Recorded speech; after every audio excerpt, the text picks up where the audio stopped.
ભરૂચ પાલેજ માર્ગ પર ભૂખી ખાડીમાંથી અજગરનું રેસ્ક્યુ વિભાગે માછલી પકડવાની જાળમાંથી અજગરને બચાવ્યું। ભરૂચના પાલેજ માર્ગ પર આવેલા પરિયેજ ગામની સીમમાં એક અજગરને માછલી પકડવાની જાળમાંથી બચાવી લેવામાં આવ્યો છે। ભરૂચ વન વિભાગના કર્મચારીઓએ ભારે જહેમત બાદ આ અજગરનું સફળતાપૂર્વક રેસ્ક્યુ ઓપરેશન પાર પાડ્યું હતું। પરિયેજ ગામ નજીક આવેલી ભૂખી ખાડીમાં માછીમારો દ્વારા નાખવામાં આવેલી જાળમાં અંદાજે 10 ફૂટ લાંબો અજગર ફસાઈ ગયો હતો। અજગર ફસાયાની જાણ થતાં સ્થાનિક લોકોએ તાત્કાલિક ભરૂચ વન વિભાગને જાણ કરી હતી। માહિતી મળતા જ વન વિભાગની ટીમ ઘટના સ્થળે પહોંચી ગઈ હતી।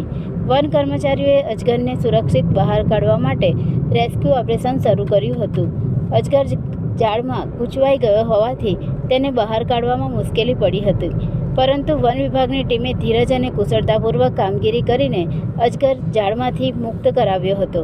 રેસ્ક્યુ બાદ અજગરની તબીબી તપાસ કરવામાં આવી હતી અને તેને સુરક્ષિત રીતે કુદરતી વાતાવરણમાં છોડી મૂકવામાં આવ્યો હતો। આ ઘટનાથી સ્થાનિકોમાં કુતૂહલ સાથે રાહતની લાગણી જોવા મળી હતી, કેમ કે અજગરની હાજરીથી થોડી દહેશત ફેલાઈ હતી। વન વિભાગની સરાહનીય કામગીરીને કારણે વન્યજીવનો જીવ બચી ગયો હતો।